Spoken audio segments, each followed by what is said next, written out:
Bismillahirrahmanirrahim. Qala al-muallif rahimahullah ta'ala wa nafa'ana bi ulumihi fid dharain amin. Kemarin sudah dijelaskan, ini masih di bab banyak cara untuk melakukan kebaikan, bagian yang ke-9. Kemarin sudah dijelaskan menurut hadis riwayat Muslim bahwa untuk menghilangkan dosa-dosa kecil, dosa mata, telinga, tangan, kaki, cukup dengan wudu. Dosa-dosa kecil ini yang berhubungan dengan Allah Ta'ala. Tapi kalau dosa yang berhubungan dengan sesama manusia tidak bisa dihapus dengan wudu. Begitu juga selain itu, dosa-dosa bisa dihapus dengan sholat 5 waktu. Antar waktu ke waktu dari sholat 5 waktu itu menghapus dosa-dosa kecil kita. Jumat ke Jumat, Ramadan ke Ramadan. Kalau melihat hadis riwayat Muslim ini, insya Allah dosa kecil kita ini sudah habis, terhapus setiap hari sholat 5 waktu. Yang dah habis ini kalau sudah meninggalkan sholat 5 waktu. Sekarang al-khamisa asyar. Hadis yang ke-15. Anhu dari Abu Hurairah radhiyallahu anhu. Qala Rasulullah sallallahu alaihi wasallam, "Ala adullukum ala ma yamhaqullahu bihi al-khataya wa yarfa'u bihi ad-darajat." Nabi Muhammad bertanya kepada para sahabat, apakah kalian tidak ingin saya beritahu tentang sesuatu yang bisa menghapus dosa dan sekaligus mengangkat derajat? Jadi Rasulullah ini bertanya kepada sahabat, mau kalian saya tunjukkan bagaimana Allah bisa menghapus dosa-dosa dan mengangkat derajat? Qalu, sahabat menjawab, bala ya Rasulullah, ya mau ya Rasul, mau dikasih tahu. Qala, Nabi bersabda, isbahul wudu'i 'alal makarihi wa kasratul khutaya ilal masajid wa intizarus salati ba'da as-salah fadzalikumur ribat, rawahu Muslim. Kata Nabi, sesuatu yang bisa menghapus dosa dan mengangkat derajat yang pertama caranya isbahul wudu'i 'alal makari, sempurnakan wudunya ketika dalam kondisi tidak enak, dingin lah. Kondisi dingin ya, dingin seperti sekarang ini dingin, sempurnakan wudunya. Semuanya dilakukan sunnah-sunnahnya, bahkan membasuhnya semuanya 3 kali. Cukup sebenarnya wudu itu basuh tangan 1 kali cukup, telinga cukup 1 kali, umpama basuh satu-satu itu cukup, kaki 1 kali cukup. Tapi menyempurnakan dengan 3 kali dalam kondisi dingin, kumur-kumur, menghirup air ke dalam hidung dan lain sebagainya, itu juga pertama yang bisa menghapus dosa-dosa dan mengangkat derajat. Hal seperti ini sangat berharga menurut Allah Ta'ala ya. Menurut kita kan apa ya, tidak ada harganya ya, tidak ada harganya. Tidak ada harganya. Melakukan menyempurnakan wudhu umpama ini ditukar dengan uang 5.000 itu kayaknya terlalu mahal ya. Ya memang bukan urusan dunia ya. Kalau menurut Allah sudut pandangnya itu akhirat, maka ini sangat berharga. Wa kasratul khuta ilal masjid, yang kedua memperbanyak langkah ke masjid. Ya berarti ini masuk orang yang rumahnya jauh dari masjid. Jauh dari masjid ini membuat kita semakin luntur dosa-dosa kita dan derajat kita semakin naik. Ini derajat menurut Allah Ta'ala. Menurut manusia ini kayaknya kurang menarik. Di mana-mana sesuatu yang sangat menarik bagi Allah itu pasti tidak menarik menurut manusia. Itu pasti.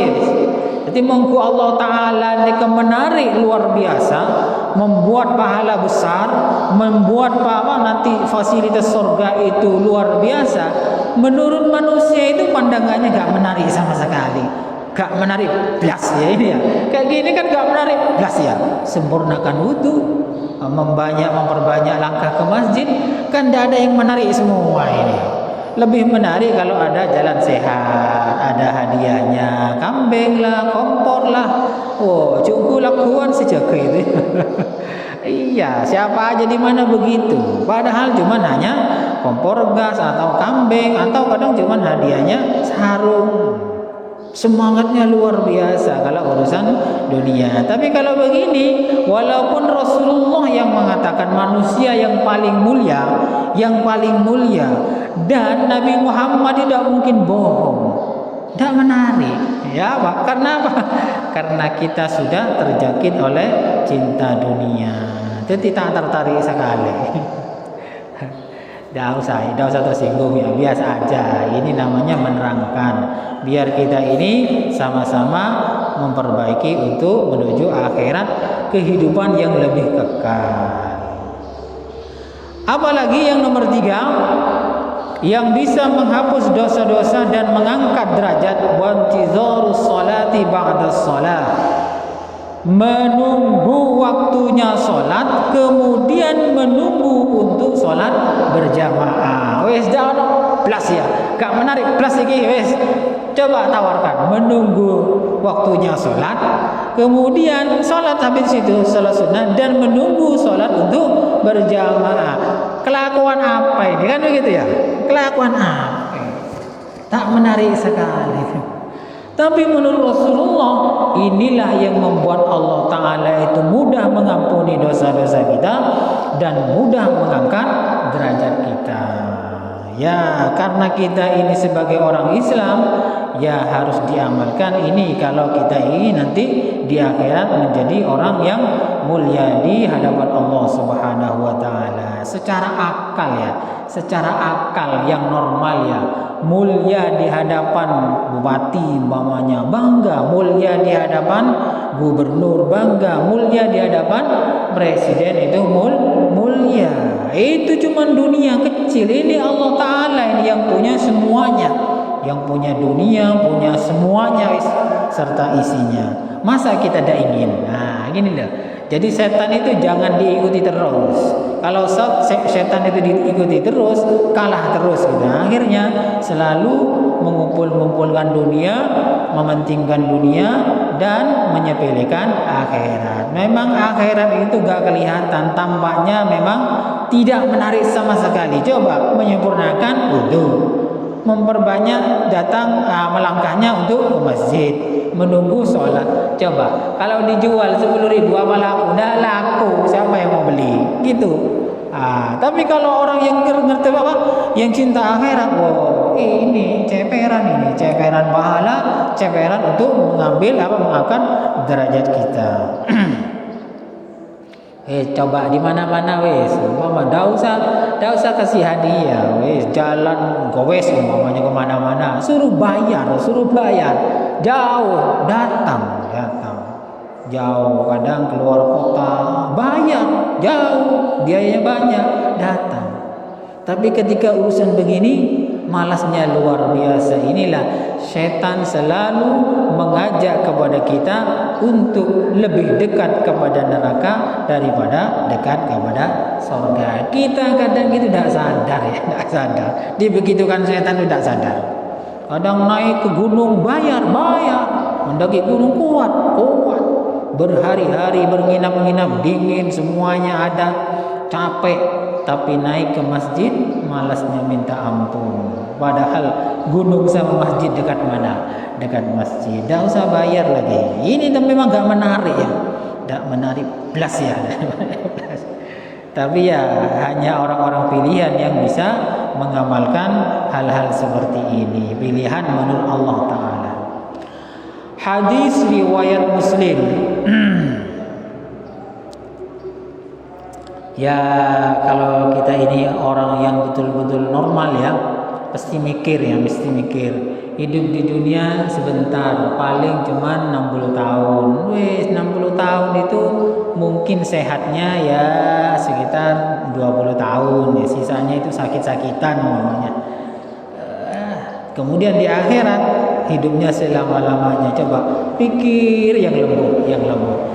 Selama-lamanya hanya melakukan amal-amal yang tidak berat. Ini kan tidak berat nih. Lakukan setiap hari insya Allah tidak berat. Tapi bisa membuat kita nikmat selama-lamanya. As-sadis ashar, hadis yang ke-16 an Abi Musa al-Asy'ari radhiyallahu anhu. Qala Rasulullah sallallahu alaihi wasallam, Man shallal bardaini dakhalal jannah, muttafaqun alaih. Barang siapa salat bardaini salat subuh dan asar, dakhalal jannah, salat subuh asar secara berjamaah. Ada keterangannya di sini secara berjamaah. Barang siapa yang salat subuh dan asar secara berjamaah, dakhalal jannah, maka dia masuk surga. Tapi jangan begini fahamnya hadis ya. Enak wis salat subuh asar tok wis, yang lain enggak usah. Jangan ya, memang betul ya. Masuk surga orang yang salat zuhur dan asar itu pasti masuk surga. Cuman kalau yang 3 enggak dilakukan, masuk surga juga, ditunda, disiksa yang 3 itu. Dengan apa? Disebabkan meninggalkan yang 3. Kalau masuk surganya sama masuk surga, tapi disiksa dulu karena meninggalkan yang 3. Sama halnya begini, maqala la ilaha illallah dakhalal jannah. Orang yang mengatakan la ilaha illallah masuk surga. Pasti masuk surganya. Iya, pasti. Kalau sudah mengatakan la ilaha illallah itu pasti masuk surga. Tapi pertanyaannya, kapan itu? Apa langsung? Apa nunda dulu? Apa disiksa dulu? Ya, disiksa dulu. Enak moro la ilaha illallah mau masuk surga, ada sholat, ada puasa, ada zakat. Ya, ini namanya perlu pemahaman hadis yang lain. Jadi di sini walaupun ada hadis orang yang sholat subuh dan asar apalagi berjamaah masuk surga, itu benar hadisnya sahih. Tapi ada tapinya, kalau yang 3 juga dilaksanakan langsung masuk surga. Kalau yang 3 sholat tadi ditinggalkan, ya ditunggu, disiksa dulu karena 3 yang gak dilakukan. Ini begitu maksudnya. Yang as-sabi' asyar, ini perhatikan baik-baik ini ya. Perhatikan baik-baik bagi kita yang sudah istiqomah. Yang nomor 17, anhu dari Abu Hurairah radhiyallahu anhu qala Rasulullah sallallahu alaihi wasallam, idza maridal abdu aw safara kutiba lahu mithlu ma kana ya'malu muqiman sahihan, rawahul Bukhari. Ini perhatikan baik-baik yang sudah istiqomah beramal soleh. Ini apabila seorang hamba itu sakit atau dia itu bepergian sehingga tidak bisa melakukan amal soleh yang biasanya dia lakukan. Umpamanya biasa sholat duha, umpamanya biasa membaca Al-Quran, kutiba lahu mislu ma kana ya'malu muqiman sahihan, maka dia dicatat amalnya seperti dalam kondisi sehat dan ada di rumah. Enak kan? Orang nyaman dari Allah Ta'ala nih, kurang rahmat bagaimana Allah Ta'ala ini. Orang yang sudah istiqomah ibadah umpamanya duha apa tahajud atau bepergian atau sakit sudah istiqomah tapi sakit akhirnya tidak bisa melakukan sholat tahajud, tidak bisa duha, tidak bisa ini umpamanya ini. Kalau tidak bisa melakukan karena sakit atau bepergian, Allah mencatat amalnya itu walaupun dia tidak melakukan seperti dia melakukan istiqomah. Enak ya? Enak. Kurang rahmat bagaimana Allah Ta'ala, kurang belas kasihan bagaimana, gak kerja ini loh, gak kerja kan, anggapnya kan gak kerja ini, gak kerja dibayar, tapi syaratnya harus istiqomah. Kan enak sudah ya, amalkan ini, tidak apa-apa. Jadi kalau kita umpamanya sakit, tidak usah mengeluh sakitnya. Ya Allah, saya sakit, saya ingin ibadah. Tidak usah begitu, diam sudah.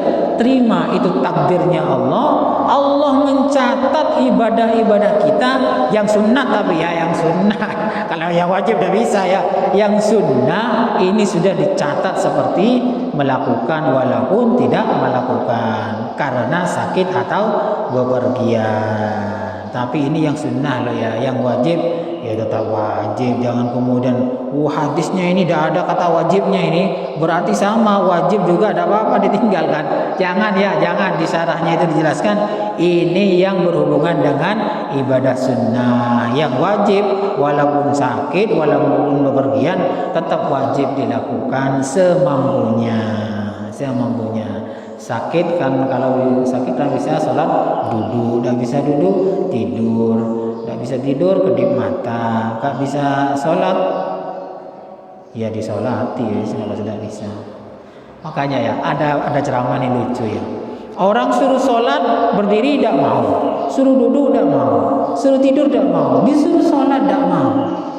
Jangan orang ini minta disolati begitu. Tapi jangan omong ya, takwa-tokar ya. Jadi kita ini diberi kemudahan-kemudahan oleh Rasulullah yang datangnya wahyu dari Allah Subhanahu wa taala. Hadis riwayat Bukhari. Cukup sekian dulu, kurang lebihnya saya mohon maaf. Mudah-mudahan bermanfaat. Wallahu a'lam bishawab. Al-Fatihah.